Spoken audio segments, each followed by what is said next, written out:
guys, and welcome back to the channel. So as you know, we've recently swapped cruising lifestyle for some time in the marina. So over the next few months we are tackling quite a large number of boat projects. The first one was to sort out the hot water system to prepare for the heating, and also so that we could give the engine bay some much needed overdue maintenance.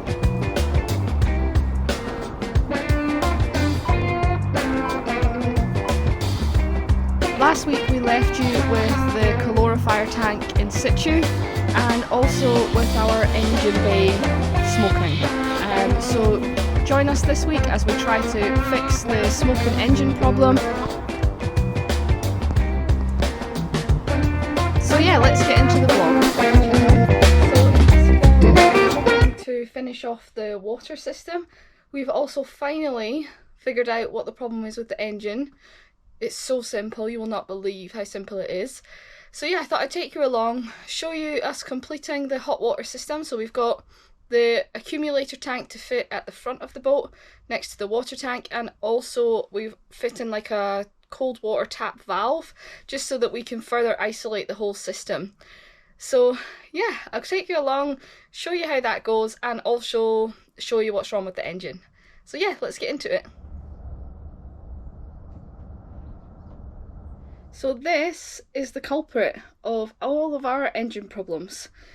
I'll show you it up close. If anybody knows what this is, leave a comment down below. But basically it is an extremely rusty thermostat. So this thermostat, just as soon as we took it out to check, it just crumbled and it was so dirty. So we think by dislodging things and running the system through and testing it, that basically we've caused it to just get choked up and stop working. So it's obviously been on its way out for a while, but it was still working before we did the new system. So I've ordered a new one of these from Beta Marine, and also the gasket that comes with it. So once they arrive we'll be able to fit it and test. But basically we've ran the engine without a thermostat in it on test, and it works absolutely fine. So we're pretty sure this will cure the problem. So I would recommend anybody who's doing their hot water system just to check their thermostat's okay. It costs about £50 or something for a new one with the gasket as well. So it's so worth checking your system when you do this, because you don't really want this to fail. So that would be my advice. But yeah, this little thing caused our entire engine to smoke. It's unreal. So I'm glad that we've got to the bottom of it. Thanks very much to my dad for helping with that. He visited the boat this weekend and was able to confirm it was the thermostat that was faulty. So happy days. As I'm holding this, it's actually cracking, like bits of rust is coming out. So I don't know if this has ever been changed, but yeah, like I say, if you are doing anything hot water related or as a routine kind of service check every year or so, just check your thermostat. It's held on with a couple of bolts. It's really easy to get to. We'll show you how you get to it when we put the new one in once it arrives from Beta Marine. So we're getting ready to fit the new accumulator tank and the stop tap. So we've got to do that in the bedroom because the water tank for this boat's at the front. So we're going to have to empty the wardrobe and destroy the bedroom. So we're going to get on with that now. So this is what the bedroom looks like at the moment. It's nice and clean and tidy. And everything in here needs to come out because the new tank will go at the bottom there under the floorboards, because the water tank for this boat is in the front deck. So the pipes and everything come through there. So that's what we're going to do now. So that's the wardrobe emptied. Looks actually quite neat, not too bad. And we put all the shoes out into the front deck. So that's all the shoes out there, not too bad. And this is where everything's going to go. So we'll have to take up the floorboards and fit it. You can see there, or I don't know if you can until I'll point it out to you, but you'll see that piece of wood isn't attached, and that's because the previous owners, when they went through a lock, there was water that came into the front deck and it ended up soaking through here. I think the doors must have been open, so that's why that bit's not attached, but it didn't do any damage to the boat. So this is the area that we'll be working in. So we've got our preparations like last time. We've got the towel to soak up the water and a bucket. We have turned the water tap off, so there'll only be a little bit of pressure in the cold tap. We don't have to worry about the hot one because we're not cutting the hot one. Is there anything you want to add? Yes, there is definitely. The way we're going to go forward, that is the main cold water pipe from the tank to the pump. That's going to be the first cut, and that's where we're going to put an isolation tap in for future reference. So when we do any other jobs, we can just turn the cold water off, and that's it, isolated out the way. Okay, just looking at this wood, this is what the original wood would have been like in the boat. I think if I was doing it again, I would have painted that white. If that was left, I think that would have looked nicer rather than the gloss white. But yeah, just got distracted there. So this is our new Isolation tap. Isolation tap. So it goes onto the pipe there and there, and it just gives us an extra layer of protection to isolate the water. So we're going to fit that first. Definitely. Yeah. The tap opens anti-clockwise, and you can see inside, that's the pipe opening up. And we're going to put it on closed, so in theory we'll get a bit of water coming out the pipe, but then we'll push this straight on. That'll stop the water and we can get on with the rest of the job. As you can see, there's loads of room.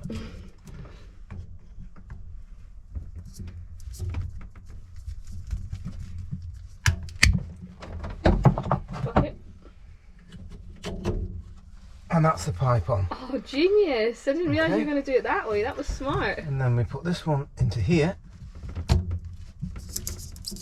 and that's our isolation pipe on. That was impressive. Well done. We're going to open the tap fully, let the water into the back of the pump. I'll turn the pump on, we'll just give it a go and just make sure nothing leaks. That seems to be the longest turning tap in history. There we go, that's fully open. I'll just go turn the pump on. Yep.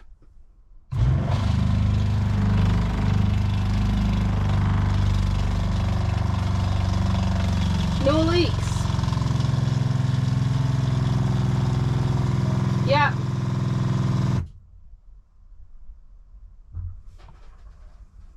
So that's the first part of the job done. So this is our new 8-litre expansion tank. So it's exactly the same as the one that we put in the front, but this one's just going to be used as an accumulator rather than an expansion tank. So this is it. We know how we're going to fit it, so I'll just show you over in the wardrobe where it's going to go. I'll need a torch for this. So the tank is going to sit like that, and we're going to cut in this piece on the cold pipe that will push on to that. So just like what we did last time. So that's it really. And then the floor will be raised, because previously the floor would sit on these bits, but we're going to raise them up so the floor will just sit over the top of this tank. So we're losing a little bit of wardrobe space, but I think it'll be worth it. So the first thing to do is to take this mounting bracket off. So you just undo this bolt and then we can attach this to the floor. That's the first job. Fitting the tank, we're just going to mark the bottom of the bracket underneath the tank to give us an idea of where it's going to go. But you're not better doing that when the tank's off it. Well, I need the tank on it so as I know where it's going to go. Fair enough. That's why I'm doing it. Okay, so take the tank off. And now you can mark the holes. Yeah, I can make sure that I don't put it in the wrong place. See, I was jumping ahead there, wasn't I? So there we've got the marks, and that's where it's going to go. Cool. Okay. Yeah.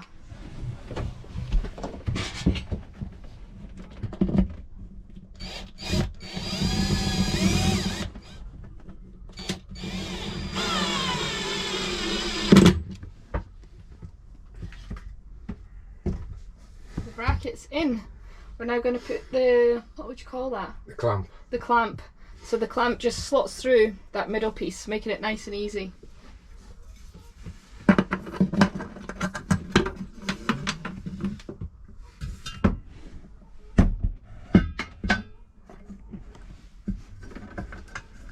Sorry about the wobbly camera, this is the most awkwardest location to film ever.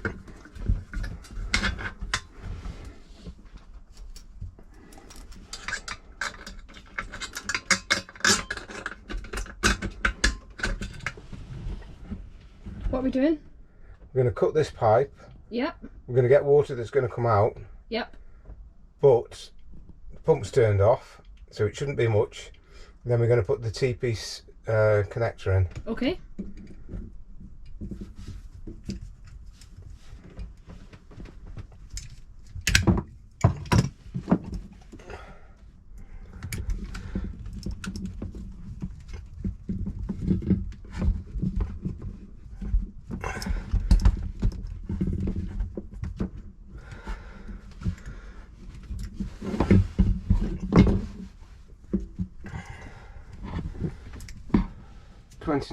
Yeah, 22mm pipe to go in the top. So this is the little extension of the pipe that we cut to connect the existing pipe to the accumulator tank. Definitely. Accumulator tank onto that one. All tightened up. And then we can fasten the tank down. That's basically the tank in. I'm going to turn the water pump on and let the accumulator fill up with water. But we're not going to fasten it down permanently until we've checked that it actually works, because we might need to get to the back of the tank where there's a pressure release. It's like a pushback valve or a car valve, and you can adjust the pressure in the tank to meet the pressure of the pump. So we'll get that done and let's see how it goes. Before we secure it in. Yeah. Yeah. Let's turn the pump on and see if we get any leaks. Yeah, go on then.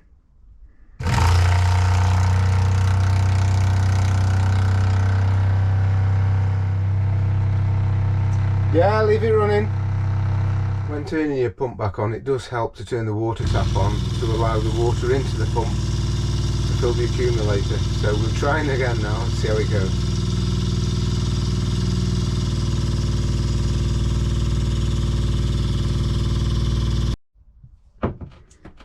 Now we can see we've got very little going on in the way of leaks, which is a bonus. The pump's stopped, so next job is to see if the taps work. Do you want to turn the tap on? Yeah.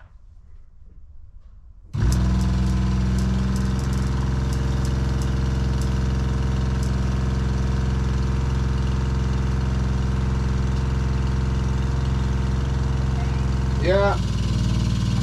No. So that's everything fitted. We're just going to leave it open. We're not going to put the clothes away or the shoes away for the next hour or two, just so we're absolutely certain that there's no leaks, because the system's now under pressure, so be a good test. Hopefully it'll be fine. But that didn't take too long, maybe an hour and a half. Yeah. Something like that. But sorry for the lighting quality. We're doing these jobs after work, so it's dark when we get round to doing it. So sorry about that. So that's it for this week's vlog. I hope you enjoyed it. We finally completed the project, so we can tick that off the list. So yeah, on to the next one. We have a long list of jobs to do, but I'm hoping to start the process of sanding and painting the front deck. We've got the front locker to do, the gas locker and the engine bay, which, as you know, is in desperate need. It was actually highlighted on the survey that the engine was the bay was corroding from the inside out. So we need to treat that. So we need to get it cleaned, get all the grease off, get it sanded, get new bilge and locker paint put on there, probably wiring an additional bilge pump. We're going to put in an automatic one, we think, just so if we're not on the boat for a week or two, we don't have to worry too much. With it being a cruiser stern, you do tend to get some water in, a lot more than it would be if it was a trad. So yeah, we're going to be keeping busy over the next few weeks, so I hope you will stay tuned for those. If you're not subscribed, please do consider subscribing. It really helps the channel. And yeah, let me know what you think of the project, the solutions. Yeah, let me know what you think. See you next week. Bye.